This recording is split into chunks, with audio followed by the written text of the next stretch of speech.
Hello, ladies and gentlemen. My name is Chris Stollings. You might know me here on YouTube as MarauderX. Whatever name you know me as, I am your host for Operation Recap, where I take some of the stories that were shown off at OperationRainfall.com and I throw them at your face here on YouTube, see if they get any, more love, attention, that sort of thing. This is going to be a very short show. I only have 2 stories to talk about, fairly big stories. I'm not going to go into detail on them, but big stories nonetheless.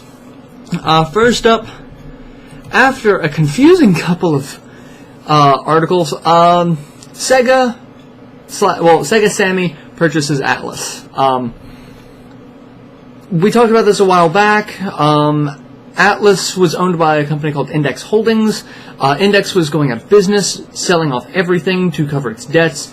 There were like 20 some odd companies bidding for Atlas.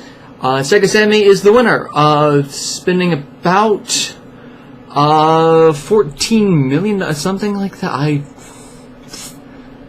$141 million, 14 billion yen. So I got the numbers a little backwards, but 141 mil for Atlas. So Sega owns Atlas.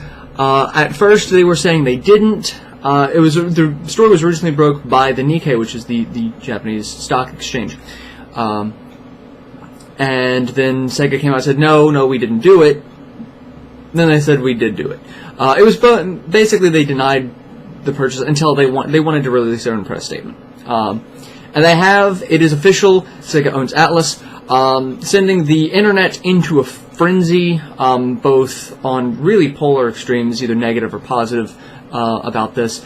Atlas had to issue a statement. The president of Atlas issued a statement saying that try not to worry too much. We have a really good working relationship with Sega. We've had one for years.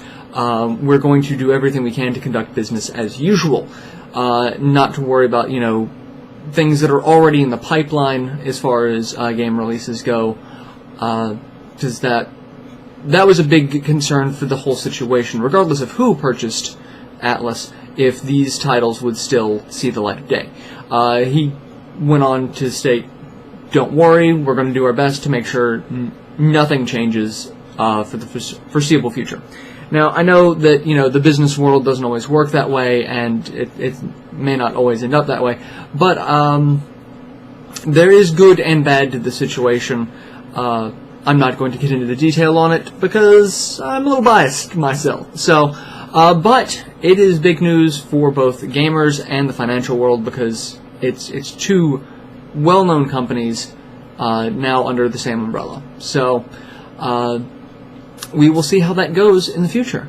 The second story, much more disheartening. Former president of Nintendo, Hiroshi Yamauchi, passed away at the age of 85. It said that he passed away due to complications of pneumonia. He was president of Nintendo from 1949 to 2002. So he really was the driving force for Nintendo, for anyone of my generation of gamers, or basically if you grew up with a Nintendo, a Super Nintendo, an N64, or even a GameCube, that was the direct result of his presidency at Nintendo. He took Nintendo from making cards to making games. He brought in Miyamoto and the team the team responsible for the development of the Game Boy, the Game Boy Color, etc. It's his history at Nintendo is the history of Nintendo. So it was a very, very sad day in the gaming world to announce that he had passed away. We do have an article about that on Rainfall, about his passing and his history at Nintendo. I strongly suggest, if you don't know the history of Nintendo, read it. It almost reads like fiction at times, because it's just so over the top, so amazing, and so almost unbelievable almost.